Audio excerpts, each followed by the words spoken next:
يسعدني ويشرفني أن يكون معي سعادة رجل أعمال رئيس مجلس إدارة الشركة السيد مراد الألفي، صاحب ومدير عام الشركة المتألقة للصناعات التحويلية. الله يسعد أوقاتك سيدي. حياك الله. سيدي، بداية بدنا نعرف السادة المشاهدين أكثر عن الصناعات التحويلية. شو هي الصناعات التحويلية؟ يعني ممكن يمر المصطلح الصناعة التحويلية، لكن بالواقع ما بعرف شو هي الصناعة التحويلية.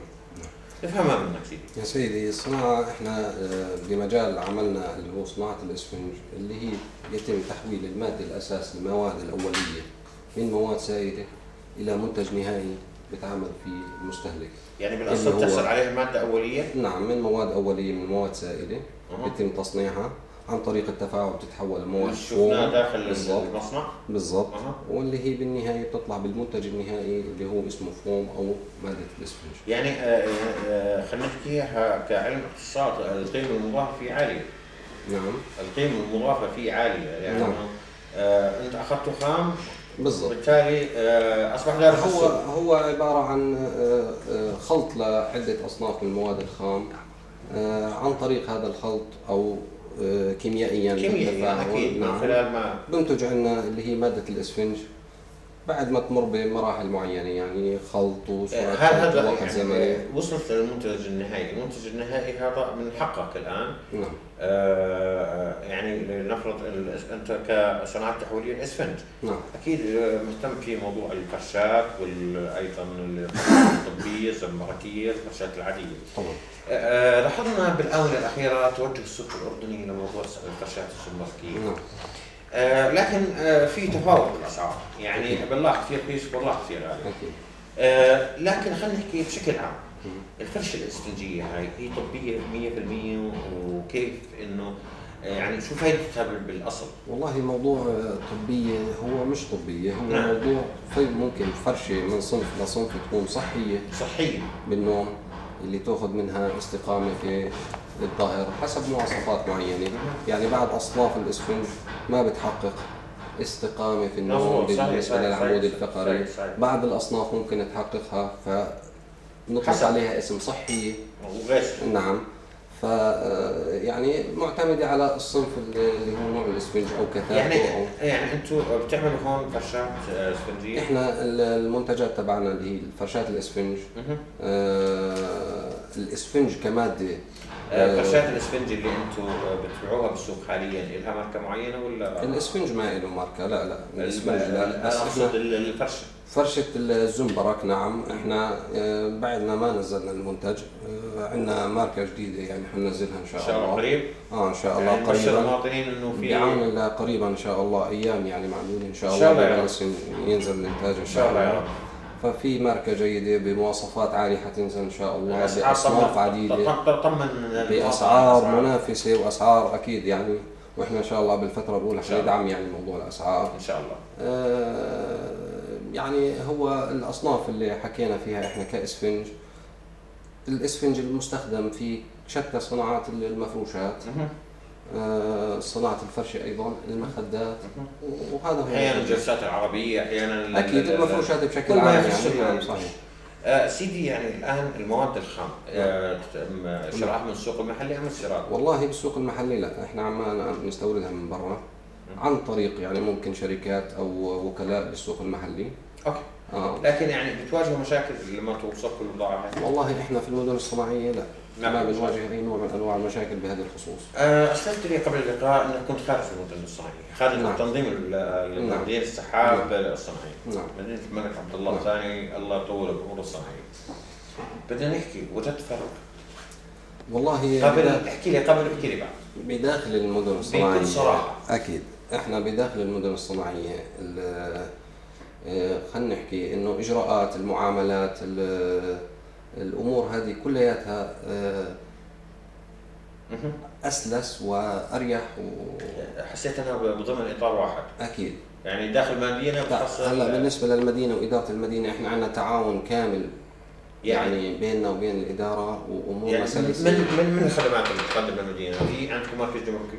والله كل الخدمات متوفرة. يعني مركز جمركي، مواصفات، مقاييس، صحه، بالنسبه بنوك، انا لاحظت في بنوك، في كل شيء متوفر بداخل المدينه، كل شيء تماما متوفر. يعني كل ما يخطر على بالك متوفر، ما في داعي مشكله. لا احنا بالعكس بنراجع مركز واحد اللي هو اداره المدينه. مركز اداره المدينه.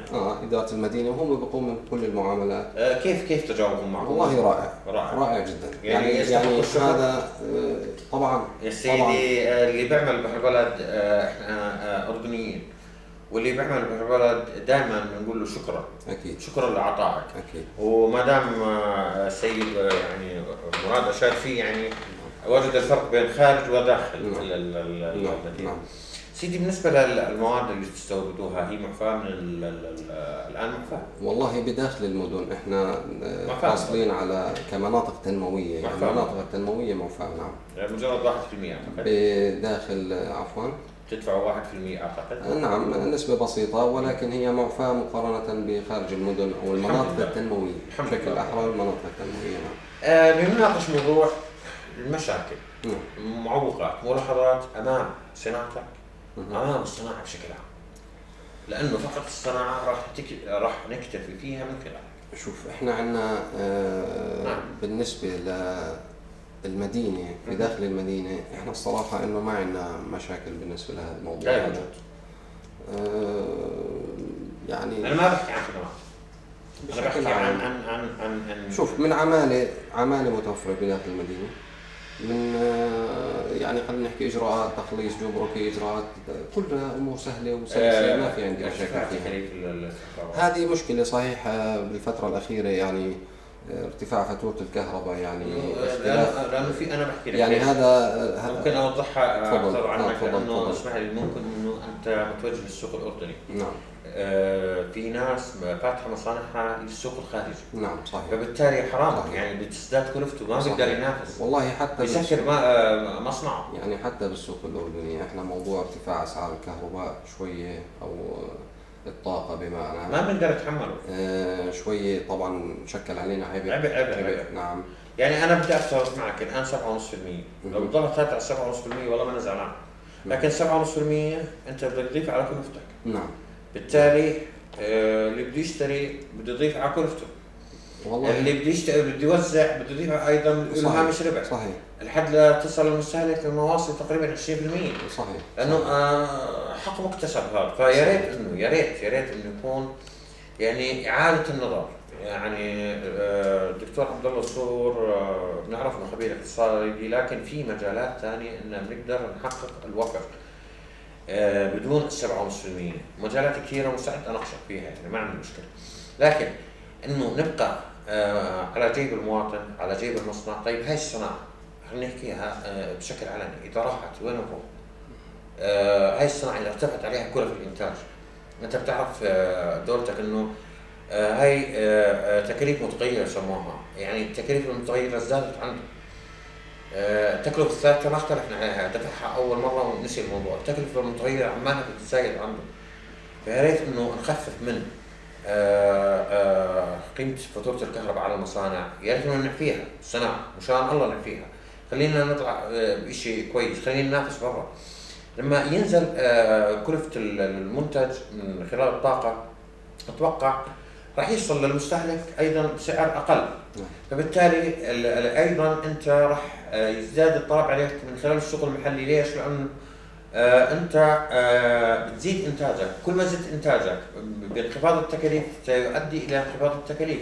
انخفاض التكاليف سيؤدي الى توظيف عمال، توظيف العمال هذول بيرجعوا على بيوتهم، بيشتغلوا من السوبر ماركت، بنشغل عجله الاقتصاد بشكل عام.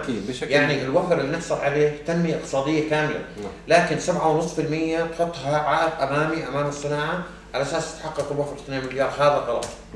لا، هذا اسلوب مباشر غلط.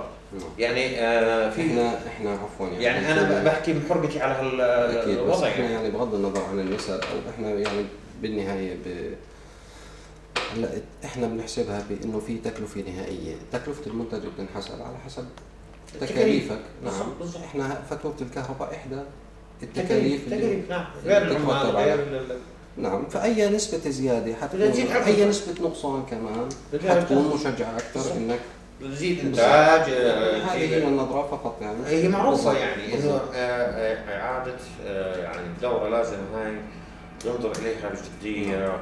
مجلس الوزراء يعني 7.5% لا تسمن ولا تغني من جوع بالنسبه لاداء حكومي، لكن والله تفرق معنا في المنتجات. في مصانع كثيره موجهه للسوق الخارجي، انتم راح تحرموها من المنافسه بكل صراحه. دول ثانيه مثل مصر تقدم دعم للمصنع، ونحن الان نفرض عليه اكثر واكثر. فنرجو نرجو نرجو نرجو ان تقام الصناعه. في عندنا صناعات ثقيله، في عندنا صناعات متوسطه، في عندنا صناعات خفيفه. الاهتمام اكثر واكثر. يا سيدي ارجعوا لكتب العلم، ارجعوا للاقتصاد الصناعي، سيتحدث بنفسه انه لا دوله بدون صناعه. سيدي الان بدي اسالك يعني من خلالك الان السوق الاردني راح تبشروا انت ببشاره جديده انه في فرشه راح تنطلق بالسوق جديده باسعار منافسه. ان شاء الله اكيد. قلت لي بعد ايام. نعم. درست السوق قبل ان تقود في هذا المقام؟ والله احنا بهذا المجال من سنوات، يعني احنا مش جداد على المجال، بهذا المجال من سنوات، ففي دراسه طبعا صعوبات موجوده اكيد بالنسبه للتسويق. نعم. يعني أكثر شيء بهذه الصعوبات اللي هي ثقة المستهلك في المنتج الأردني كمنتج لا مع العلم إنه جودة المنتج الأردني يعني بأكثر من صنف بأصناف عديدة في البلد عندنا، إنه منتج يفوق بجودته المنتج الأجنبي الأوروبي أو الخليجي يعني أو الخليجي. نعم، بس بتنقصنا اللي هي فكره عند المستهلك. يعني نوجه من خلالك انه يا ريت نكون طلبنا على المنتجات الاردنيه الميد ان جوردن. يعني احنا بنشجع صناعتنا، احنا بدنا نشجع صناعتنا مو غيرنا، لا احنا بدنا كمواطنين بدنا نشجع الصناعه. ويا ريت كمان انه ما بدنا دعم من الحكومه، بدنا من الحكومه رفع الكلف عن الصناعه، واحنا راح نشجع صناعتنا ان شاء الله. ومن خلال هاي الشاشه انا بناشد يعني اخواننا كلهم انه جربوا المنتج الاردني، اذا ما زبط معكم شيء لا تجربوه مره ثانيه. صحيح. يعني التجربه اكثر برهان. صحيح، وانا متاكد ان شاء الله انه راح يعجبهم المنتج الاردني. يعني بقول لهم جربوا يجربوا شو الوضع عندهم. نعم. سيدي يعني قبل ما انهي اللقاء معك حاب توجه كلمه اخيره عبر قناه جوسات لمن تحب، عبر شاشه الكريمه، عبر برنامج ساعه انجاز. والله احنا المايك معك، الشاشه تفضل. والله احنا بدايه بنوجه رساله شكر لجلاله سيدنا ابو عبد الله ابو حسين عفوا، الداعم الاول لموضوع الصناعه في البلد والاستثمار. والله ويعني لكن ان شاء الله الوعود قائمه على 17/4/2015 بافتتاح لباب النافذه الواحده لريح المسافرين. ننتظرها على هاي باكدها 17/4 يعني اللي مخفف من الهم يزيدها 17/4 افتتاح ملكي، فاتمنى ان يكون جاهز قبل. نسال الله التوفيق، وشاكرين لكم وجهودكم والله يرضى عليكم. شكرا سيدي. اعزائي المشاهدين الكرام، لا يسعني في نهايه هذا اللقاء ضمن اطار جولتنا في المناطق المؤهله للمناطق الصناعيه الا ان اتوجه بالجزيره شكر لسعاده رجل اعمال السيد مراد الألفي، صاحب ومدير عام الشركه المتألقه للصناعات التحويليه.